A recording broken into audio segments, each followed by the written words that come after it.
हिंदू धर्म में और हमारे इस भारत देश में गाय माता का काफ़ी ऊंचा स्थान है। हिंदू धर्म में गाय माता की पूजा अर्चना की जाती है। यही कारण है कि हिंदू धर्म में गाय को गाय माता के नाम से, गौ माता के नाम से पुकारा जाता है। लेकिन एक सत्य यह भी है कि एक तरफ तो भारत में गाय माता को पूजा जाता है, वहीं दूसरी ओर भारत में कुछ लोग इतने बुरे हैं कि गाय माता के साथ बहुत अत्याचार करते हैं, उन्हें कुछ रुपयों के खातिर बेच देते हैं। इंसानियत का ही मात्र यही धर्म है कि अपनी गौ माता का संरक्षण करे, गौ माता पर अत्याचार होने से रोके। भादवे का घी यानी भाद्रपद महीने का घी। भाद्रपद मास आते आते घास पक जाया करती है। जिसे हम घास कहते हैं वह वास्तव में अत्यंत दुर्लभ औषधियाँ हैं। इनमें धामन, जो कि गायों को अति प्रिय होता है, खेतों और मार्गों के किनारे उगा हुआ साफ सुथरा ताकतवर चारा कहलाता है। सेवन एक और घास है जो गुच्छों के रूप में होता है। इसी प्रकार गंठिया भी एक ठोस खड़ है। मोरट, भूरट, बेकर, कंटी, ग्रामणा, मखनी, कुरी, छेरनिया, सनावड़ी, चिकड़ी का खेत, हाड़े का खेत, लंप आदि वनस्पतियां इन दिनों पक जाती है। लहराते खेतों में पूंछ हिलाकर चलती हुई गाय चरती रहती है। उनके सहारे सहारे सफेद बगुले भी इतराते हुए चलते हैं। बड़ा ही आकर्षक लगता है ये सब देखने में। इन जड़ी बूटियों पर जब दो शुक्ल पक्ष गुजर जाते हैं तो चंद्रमा का अमृत इनमें समा जाता है। आश्चर्यजनक रूप से इनकी गुणवत्ता बहुत बढ़ जाती है। कम से कम 6 से 7 किलोमीटर चलकर घूमते हुए गाय इन्हें चरकर शाम को आकर बैठ जाया करती है। रात भर जुगाली करती है, अमृत रस को अपने दूध में परिवर्तित करती है। यह दूध भी अत्यंत गुणकारी होता है। इससे बने दही को जब मथा जाता है तो पीलापन लिए नवनीत निकलता है। 5 से 7 दिनों तक एकत्र मक्खन को गर्म करके घी बनाया जाता है। इसे ही भादवे का, राजस्थान में भादवे का और यहाँ सभी जगह भाद्रपद का घी कहते हैं। इसमें अतिशय पीलापन होता है। ढक्कन खोलते ही 100 मीटर तक इसकी सुगंध हवा में तैरने लगती है।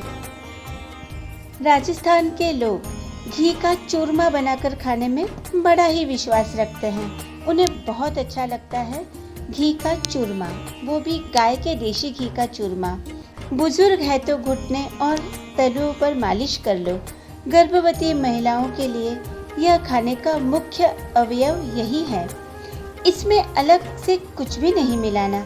सारी औषधियों का सर्वोत्तम सत्व तो आ ही गया।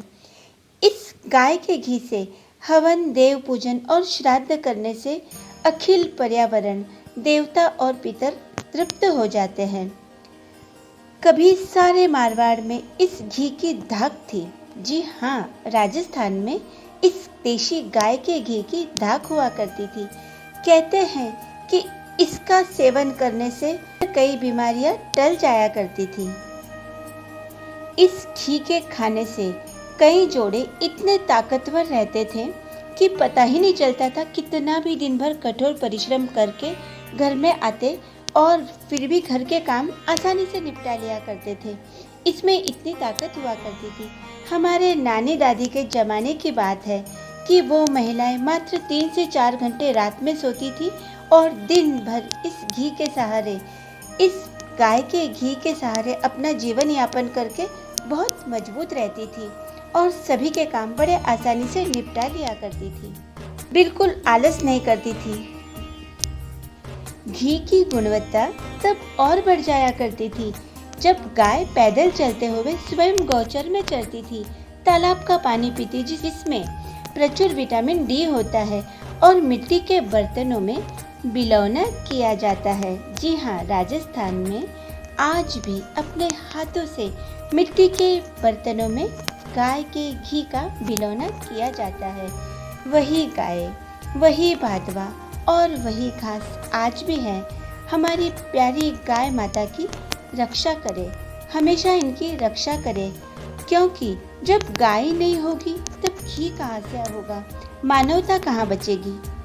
गाय माता हमसे यही तो कहती है कि क्या आप मेरे लिए पूरे दिन भर में 1-2 रोटी भी नहीं निकाल सकती।